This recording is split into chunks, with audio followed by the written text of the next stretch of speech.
విశాఖపట్నం లోక్సభ స్థానానికి స్వతంత్ర అభ్యర్థిగా పోటీ చేస్తున్న బాబు. మా అస్తవ్యస్త రాజకీయ వ్యవస్థను సరిదిద్దవలసిన ఆవశ్యకత ఉంది. నీతి నిజాయితీకి ఓటేయవలసిన ఆవశ్యకత ఉంది. ఎటువంటి ప్రలోభాలకు పడకుండా ప్రజలందరికీ నేను విజ్ఞప్తి చేసేదంటే మంచి వాళ్ళకే ఓటేయండి, అవినీతి పరులకి అలాగే మనటువంటి దూరదర్శన దూరంగా పెట్టండి. ఎటువంటి ప్రలోభాలకు లోటుపడకుండా ప్రతి ఒక్కరూ ఓటు వినియోగించుకోవాల్సిందిగా కోరుతున్నాను. ప్రస్తుతం నేను విశాఖపట్నం లోక్సభ స్థానానికి స్వతంత్ర అభ్యర్థిగా పోటీ చేస్తూ నా మేనిఫెస్టోను విడుదల చేస్తున్నాను.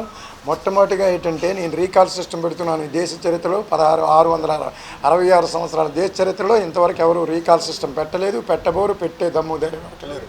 అది ఒక్క రానికి చలపతిరావుకే ఉంది. రీకాల్ సిస్టమ్ అంటే ప్రతి ఒక్కరికి తెలుసు, మేధావులకి అందరికీ తెలుసు. మన తాలూకా ఎన్నుకున్న వ్యక్తి వారైనా అవినీతి పనులకు పాల్పడితే వారిని డైరెక్ట్గా జైలుకి తీసుకెళ్లేటువంటి అవకాశాన్ని కల్పించేటటువంటి ఒకే ఒక్క హక్కుని ప్రజలందరికీ నేను రానికి చలపతిరావు ఒకే ఒక్క వ్యక్తి ఇండియాలో మొట్టమొదటిసారిగా రీకాల్ సిస్టమ్ను అమలు పరుస్తున్నారు. అది నేను ఎలక్షన్ కమిషన్కి బాండ్ పేపర్ మీద రాసిస్తున్నాను. అందులో నా మేనిఫెస్టోలో మొట్టమొదటి పాయింట్ రీకాల్ సిస్టమ్. ఆ రీకాల్ సిస్టమ్ నేను అమలు పరుస్తానని ఖచ్చితంగా కంఠాబద్ధంగా చెప్తున్నాను. అది నేను ఎలక్షన్ కమిషన్కి బాండ్ పేపర్ మీద మరి రాసిస్తాను. అందుచేత ప్రతి ఒక్కరూ నీతికి నిజాయితీ కొట్టవలసిందిగా అవకాశం ఉంది.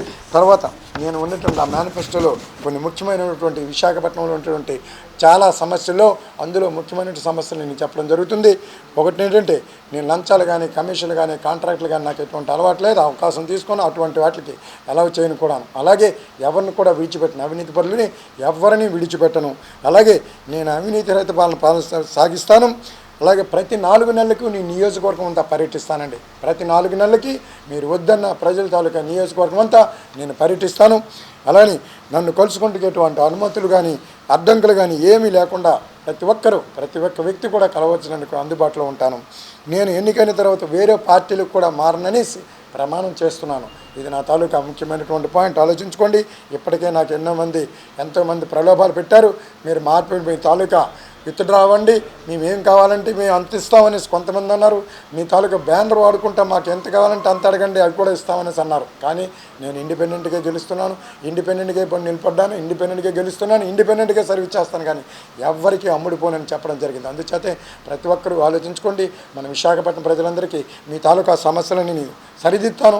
2 సంవత్సరాల మొత్తం సమస్యలని సరిదిద్దాను. అలాగే కొన్ని వందల ఫ్యాక్టరీలన్నీ విశాఖపట్నంలో మూలపడ్డాయి, అవన్నీ తెరిపిస్తాను. ఇందాకే హిందుస్థాన్ జింక్ అయితే మిగతాటువంటివన్నీ ఫ్యాక్టరీలు అయితే కొత్త ఫ్యాక్టరీలన్నీ అన్నీ రప్పించే సత్తా దమ్ము ధైర్యం నాకు ఉంది. అలాగనే మన తాలూకా డాక్రా గ్రూపులకు అలాగే మనటువంటి అంగన్వాడీ గ్రూపులకి అన్ని విధాలమైనటువంటి ఆర్థిక సహాయాన్ని అందిస్తాను. నేను తాలూకా నా గుర్తు విశాఖపట్నం స్వతంత్ర అభ్యర్థి రానికి చలపతిరావు. మన గుర్తు టార్చ్ లైట్, సీరియల్ నెంబర్ 15. ప్రతి ఒక్కరూ గుర్తుపెట్టుకోండి. మన తాలూకా వెలుగునిస్తుంది. నేను చీకట్లో వెలుగునిచ్చేది టార్చ్ లైటు, మన విశాఖపట్నానికి వెలుగునిచ్చేది ఒకే ఒక్క ఎంపీ రానికి చలపతిరావే. మనకెవ్వరూ పోటీ లేరు, అవినీతి పరులతో మనకు పోటీ లేదు. నీతికి నిజాయితీకి గెలుపు సాధిస్తున్నాం. మన తాలూకా విజయం నేను ప్రారంభించింది 2 నెలల క్రిందగా ప్రారంభించాను. ప్రచారంలో ముందున్న వ్యక్తిని. అలాగే నామినేషన్ నెంబర్ 1, అలాగే గెలుపులో కూడా నేనే నెంబర్ 1 రానికి చలపతిరావే. మనకెవ్వరు